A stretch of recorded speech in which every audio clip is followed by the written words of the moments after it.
Daniel Reynolds is going to be in the starting row alongside Alex McDonald, and that fight will go right the way down to the final closing moments of this race. I can't wait to see how that all unfolds. At the moment, of course, it's Beliak, that's our 1200. So we've got our 1600cc motors and our 1200cc motors. He's leading that one at the moment. But the race is underway, and Reynolds again doesn't get the race start. It seems to be McDonald who is a lot faster there off this standstill start. Reynolds won't take too long to get up to pace, but he's got to watch out because it looks like Heedham and Ogden now right behind him. Yeah, Ogden getting through into position number 3. So very fast start for the driver of the 71 machine. That is the Corsica RCO. Very good start from him after a recovery drive throughout the weekend after missing the opener. But on to the backstretch, the long drag towards the northern hairpin.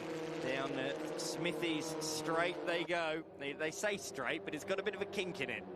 Is that a corner, Dan? Is that what you would call it? It is a corner. It is classified as a corner, yes. No doubt about that one. No matter what track map you look at, that's a corner. No, there's been a lot of debate here this weekend about the corners, getting around at Mallala, but no debate about the racing because it's been spectacular, especially in the Formula Vs. These two out in front, Ogden and Heedham. It's such a shame Ogden had those issues yesterday because we would have seen him really in the fight as well, which would have been even more exciting this weekend. Come from all corners of the globe, Western Australia, Queensland, New South Wales, Victoria, and of course South Australia to be part of the Formula V National Championship. Across the line they go then to complete lap number 1. And the top 4 separated by just 1.2 seconds. And in fact, those two behind are getting into a bit of a duel, and that's going to allow these two to break away if they fight too hard. And look at that, there has been a bit of a margin, bit of dust flicked up at the back of the shot. So I think somebody's had a little bit of a moment through turns 1 or 2. But the top 2 are trying to pull a little bit of a margin. As they hit the backstretch, they've extended the lead over 1 second to the car behind of Ogden.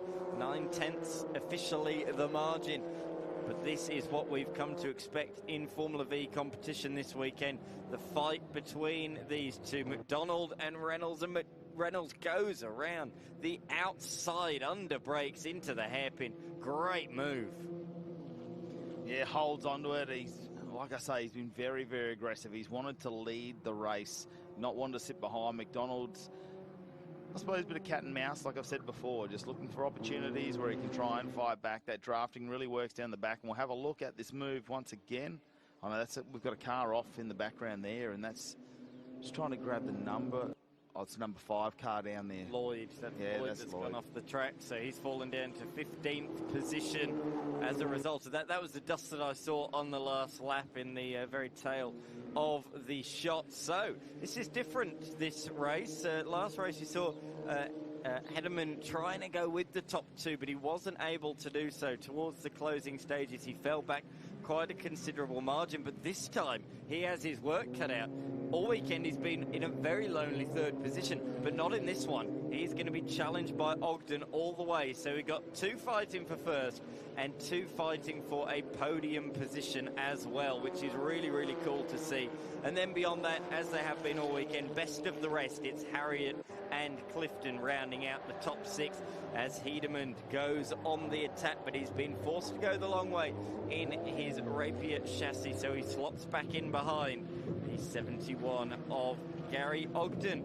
But look at this, side by side. Is room going to be left on the outside of turn number 7? The answer is absolutely yes, because Heedham is all the way alongside and has the inside line for the hairpin. A bit of a lockup, quite a big lockup actually. You could see the car move about as that happened.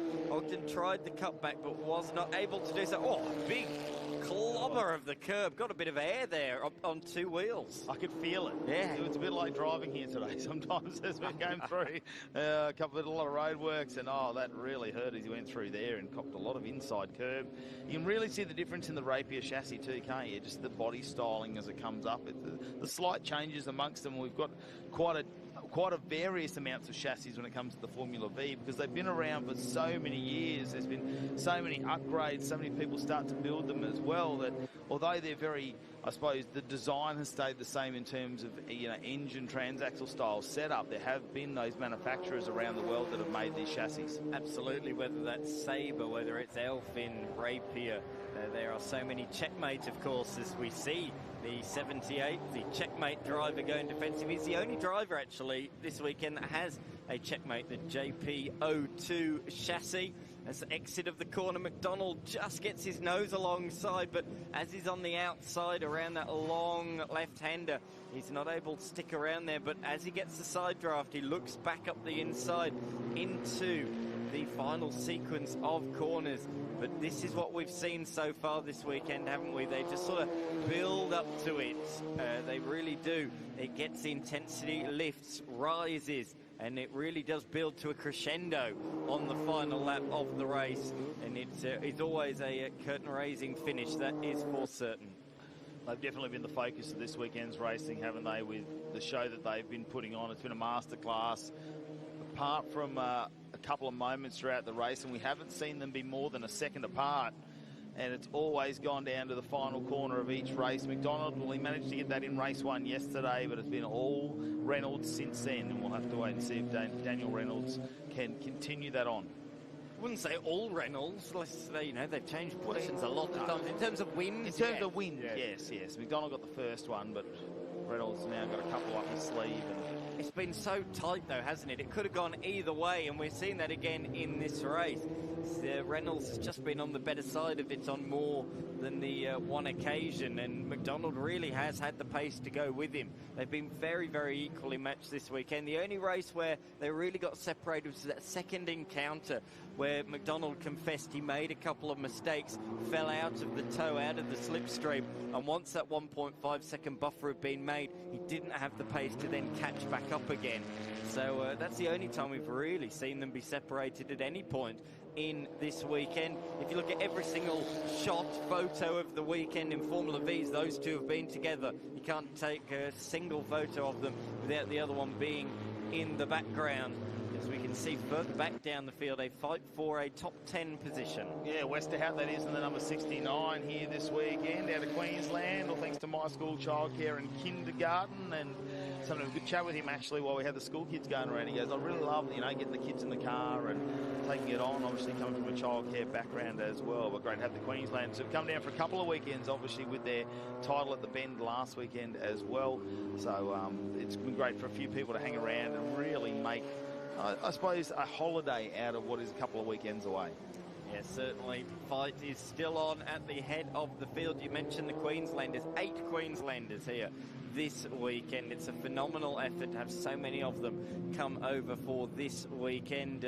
Moran was the man that organised it. He sits in position number 12 at the moment. And then as well, the truck driver coming all the way from Queensland of Reichstein. So a big thanks to both of them for organising it and making the transport come all the way over here. Without them, the field would certainly be a little bit smaller, but great to have Queenslanders, South Aussies, West Aussies.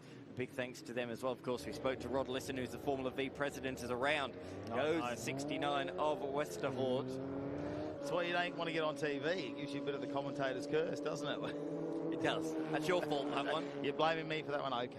He's back in 13th, though, managed to recoup that, and we'll get back on track. He's just inside of Bialek, who's winning the 1200 class at the moment. So it's the two classes, the 1600 and the 1200. As Reynolds still leading McDonald at the moment, and there is only a 10th between them in lap times, and they're going to keep going back and forth on that one. Hedeman now in front of Ogden as well, up into 3rd position. So let's just see if Ogden can stay with that. Probably a little bit fresher brakes and things like that on that car. Missing a couple of races yesterday, and that's Reinstein back in 17th position. Expect that potentially to go down the field just a little bit as we reset our timing here.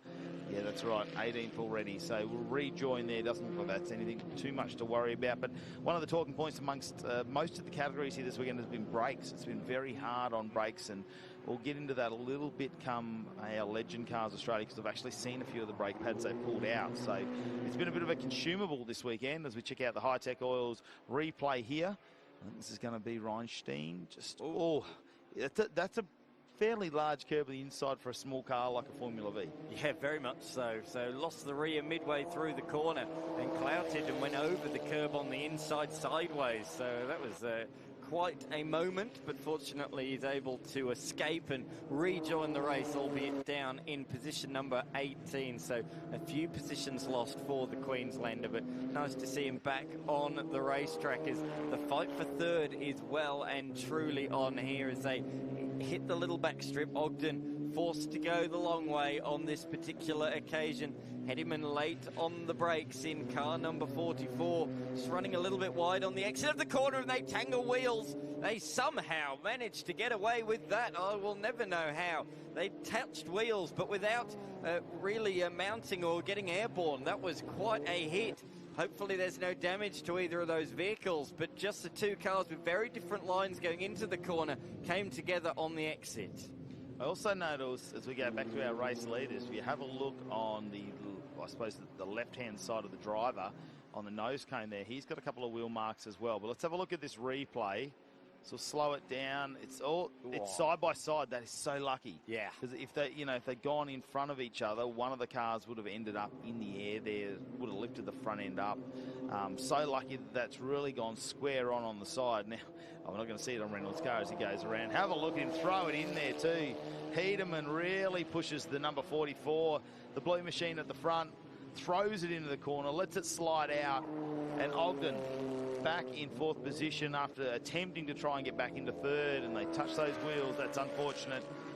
He's still in the fight. He might get a podium here. We've still got 5.5 minutes remaining. Is that a little bit of smoke in the background, or is that a slight haze just to the right-hand side? Maybe someone kicked up a little bit of dirt. There is the 65 machine on our screen at the moment in 17th position. That's Butler. And it should be Reinstein, just in front of Midwinter. Just gone past Midwinter in the race there. So that's a 1600 of Butler, taking one of the 1200cc cars of Midwinter, who's here this weekend. Great battle on the back straight for position number 3. It still continues around the outside, this time by Ogden. You don't see this move too often. He's going to hold it there because he'll have the inside now for turn number 7. I don't think I've seen that this weekend. It's a new one. Keep it up your sleeve. Maybe let's see if he's gone a little bit too early on that one. We'll have to try and find out. Just over 5 minutes remaining in this race. Have a look at the car. It just squats down at the front. The moment they get on the brakes, the suspension gets right down. The shocks get pushed. All the springs in these as they come up through the chassis. And now Ogden's still got the lead here. So Heederman, will he try and back off for just a couple of corners? There is no gap between them at all. That is down to less than 0.2 of a second as they go across the finish line. They stick together through turns 1 and 2 as well as they head up into turn number 3. I noticed on timing, C. Ogden. On our entry list, it's Gary Ogden, but I think it might be his son Corey that's behind the wheel today. His son Corey actually raced last weekend at the Ben Motorsport Park, so I think they might have had a driver change in that particular machine overnight. So Corey behind the wheel today. There's up the inside, a bit of a look there from the number 36. That's my reasoning for it anyway, because that is definitely a C. Ogden rather than G. Ogden, which it was yesterday. Here's the fight down in the bottom end of our top 10. As you can see, just leading out at the moment, it's Beswick in 8th position, Lisson in 9th, Lloyd in 10th in the yellow machine, and in 11th, Newell just rounding out this pack of 4 Formula Vs as they go down this, we're going to call it the back straight, I suppose, as they head down into turn number 5. I've never seen Mallala so green as it is this weekend. We've had a lot of rain here in Adelaide. In the recent past, oh, that's late on the brakes. That's far too late.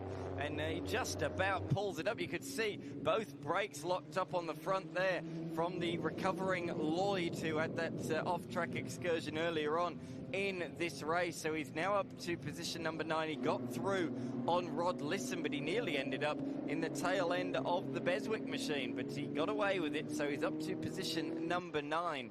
But yeah, just going back to it, Mallala is looking so green. So much rain in the recent months, and it looks absolutely splendid as around the outside comes Reynolds. So these two continue to scrap at the front of the field. We've spoken about this all weekend. Oh, was there a little bit of a touch there, or was that just the rotation? The aggression, I said it lifts at this point in time, and that's exactly what we're seeing as they approach a whole train of lap traffic, which will play a factor here with just 2 minutes to go in this race. How do you judge the traffic? It's like a World Endurance Championship race when you got the GT3 cars and you're in a hypercar. The speed difference between the 1600s and the 1200s is huge, and we're seeing that right here on our screens. The lap time difference between them is nearly 10 seconds, so it's a huge difference here at this short, sharp Mallala Motorsport Park. Through goes Reynolds, through goes McDonald as well. The margin a quarter of a second, but there's still plenty more to play out despite only 2 minutes remaining on the clock. Hedderman and Ogden continue their duel as well for third position. Remember, Ogden yet to get on the podium this weekend. Hedderman so far this weekend has finished third on all 3 occasions. Reynolds said in his post-race interview that, no, I don't think the lap traffic played any part in that, but he was very quick to make that move, wasn't he, once he saw that traffic coming up, because he knew he could position himself, and he just got to the right moment there where he went into one. He got to position himself to the left. Now, this is on again. Ogden having a look down the inside. He's not going to be close enough at this point, but it's going to be a hard braking when they come to the end of this straight. Will he be close enough? Can he get the toe coming down as Reynolds and McDonald still caught in battle there for first position? This is hard under brakes on the outside. You can hear the chattering of the tyres too. Round the outside, Ogden's going to have another look here. They go through the little left hand of the kink there. There'll be another straight, but we're going to see Hedderman on the inside run as they come down to this hard braking zone, or will we see Ogden really risk it?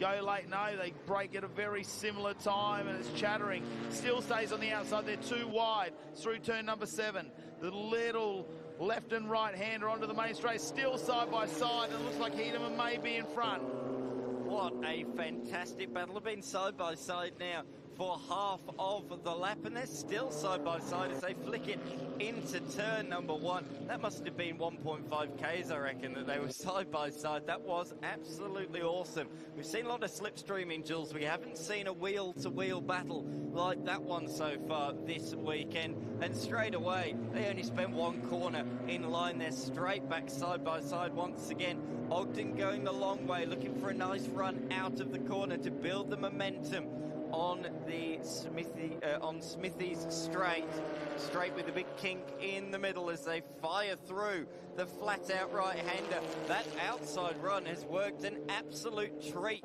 for Ogden, who moves up into a podium position. Hard on the anchors, though. That car is very unsettled. Under brakes up for the inside for the race lead comes McDonald. That was really close to contact. There must have been a hair's breadth between them as they come around the final corner. McDonald throwing everything at it with 1 more lap to go. He knew he needed to make a good exit there to be right on the tail of him out of turn 2 for a potential move up the inside at 3. But I think the aggression worked against him there. I think he lost a couple of car lengths. Really unsettled the car, didn't it? That's a big ripple strip to hit. And I know they got a little bit of suspension in these cars, but they're not going to like a big hit like that. And it's just pushed him back. He needs to really close that gap up out of 3. He got that straight to try and get a little bit of the drafting. Can he get really close behind him as they go down into 5? I think in 4, they're not going to risk it. They're just going to hold on to it. Try and go as fast as possible. How much braking is left? How hot is the brake fluid in the car? How much disc pad do they have left to try and pull these cars up? That is a great question at this point in the final lap as he has a look. McDonald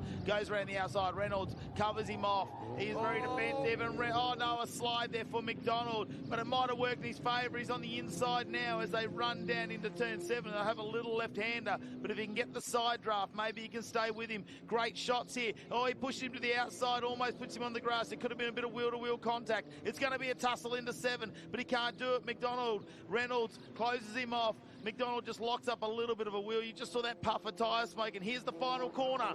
Certainly is. McDonald throws everything at it once again, but it is going to be the round victory for Daniel Reynolds. A brilliant performance. Boy, oh boy, did he have to have his wits about him on that final lap. The fight for third is on as well. Ogden trying around the outside, but Hedderman comes back through, so a change of position once again. So it's going to be Hedeman, who is going to take position number 3 ahead of Ogden. A brilliant battle between those guys for 3rd place, a final spot on the podium. Ogden just a 10th shy of his first podium this weekend. That was very, very close. 3/10 between Reynolds and McDonald's, but they're coming across the line now. Oh no, is there an insert there? Because it looks like the front nose cone may be dragging on the ground. We'll try and get some updates on that one as well.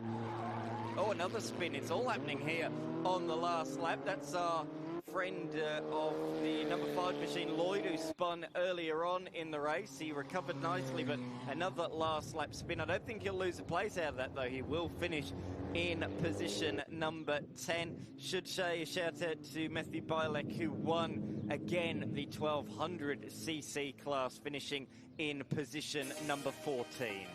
Daniel Reynolds ends up with 3 race wins from 4 races here this weekend with Alex McDonald. Well, he's doing the opposite. He got 1 race win and 3 seconds. Alexander Hedeman on 3rd place once again. Corey Ogden, what a fight back this weekend after some mechanical issues yesterday. It was a great finish for him, and he almost got on the podium. So Hedeman wasn't on his own this time. He had a hard-fought battle.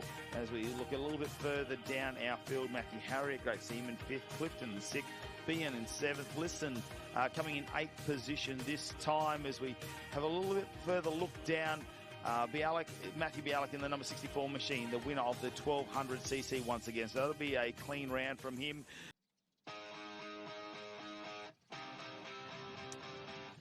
Well, welcome back. It's great scenes here at Mallala as we get into probably the second half of our racing here this afternoon. We're well and truly into the thick of things here at Mallala. The sun is shining, and let's head down to J-Mac. 3rd place, Alex Hedeman, and a fantastic weekend for yourself. Thank you very much. It was a little quiet at the beginning, but that last race was full on. It was really good. Clean racing. Excellent. If I could, I'd just like to thank John, Tim and Matt from Volks Engineering for building this car and helping me get it set up. I wouldn't be here without them. Fantastic. We can't wait to see you at a future round. Great. Thank you very much. So P2 again, Alex McDonald, for that race, for the round, as close as ever, but wow, that last lap. Yes, that was a stunner of a race. I was throwing the kitchen sink at it. So this is my last race in V's, so I tried to make it a good one. And I didn't get the win, but I think that was a great race. So. Well, it's been terrific watching you guys all year, and you'll be sadly missed, but hopefully we'll see you in something else, maybe on the AASA High-Tech Oils calendar then. Yes, I'll still be around, so thank you. Daniel Reynolds, a brilliant weekend. Bring it home in 1st place in the final race of the day for you guys. A great feeling all round. Yeah, it was a great way to end the series and the year for me with a win. Obviously, really close and tough fight with Alex there, so I was quite happy to come out with the win. Congratulations, mate. Well done. No, thank you very much.